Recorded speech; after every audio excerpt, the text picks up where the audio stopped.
This is a horse who displays aggressive behavior on the lead line, at feeding time, and has been known to attack his owner on the lunge line.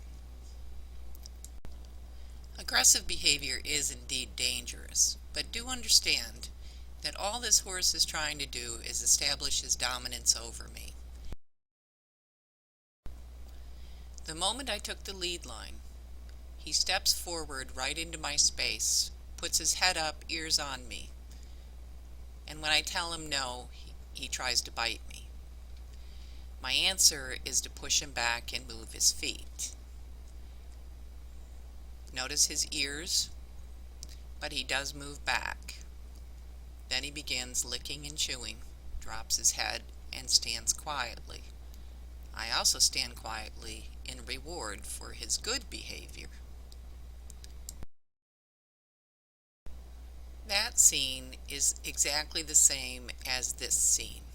Stepping forward, nose to nose, face to face, and there's a discussion then about whose space is whose.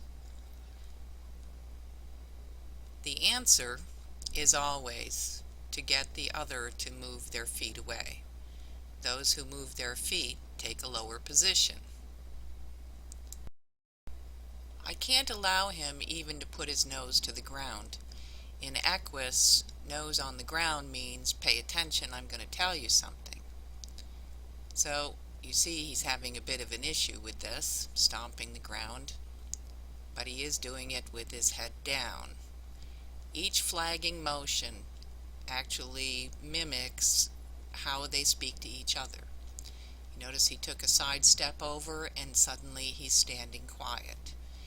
That side step means I'd like to just kind of stand here with you, but it's only momentary.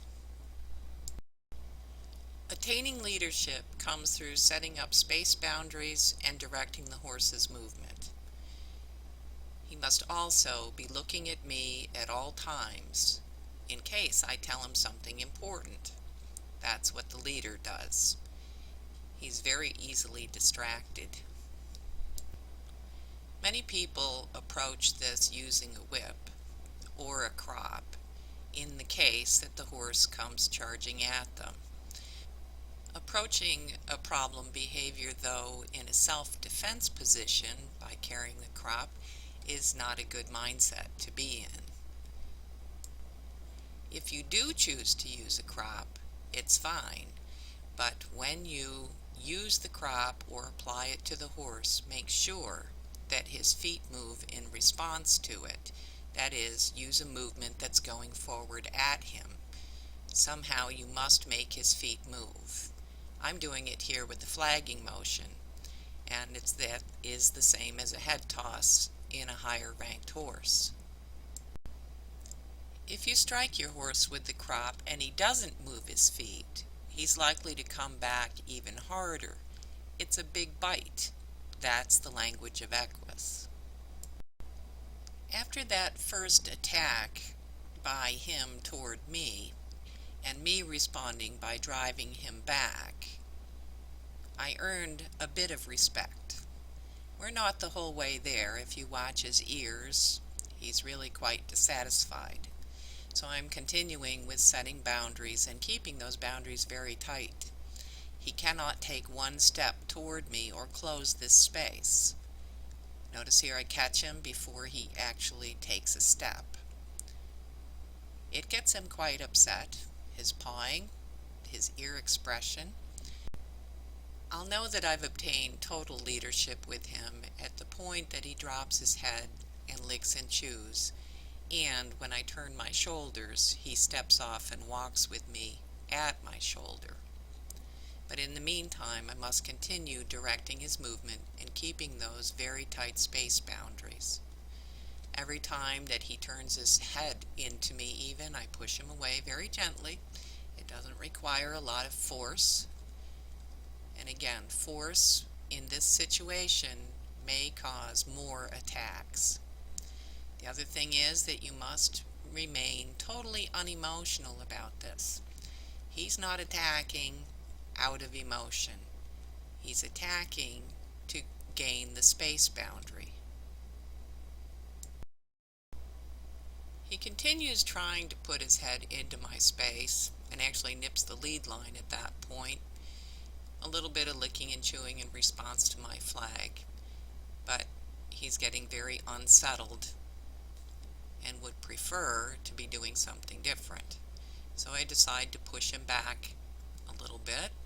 You see his expression, he is moving back, but his ear expression says he's doing it unhappily.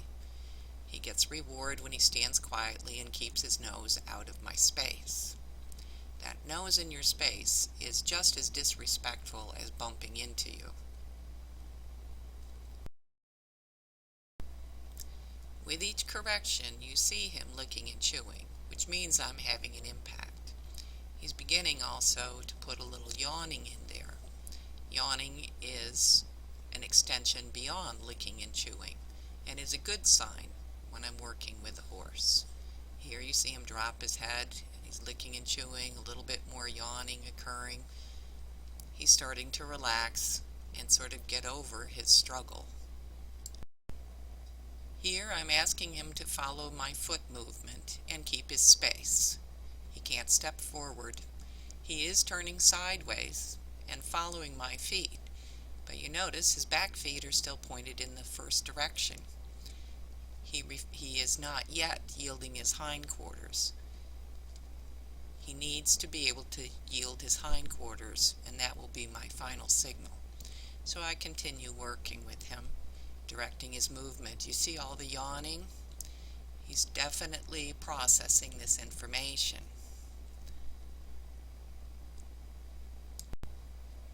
He's ready now to be pushed backwards, and pushed backwards vehemently. I incorporate a foot stomp. You see his ears, his expression, his head position, everything tells me that he would still like to argue with me. When he comes to a standstill, then I do too. Now I turn my shoulders, and he comes and walks with me with his head down. He's now turning his head to avoid my space and avoid invading my space, and walks and leads very nicely with his head down in his space. Stops when I stop.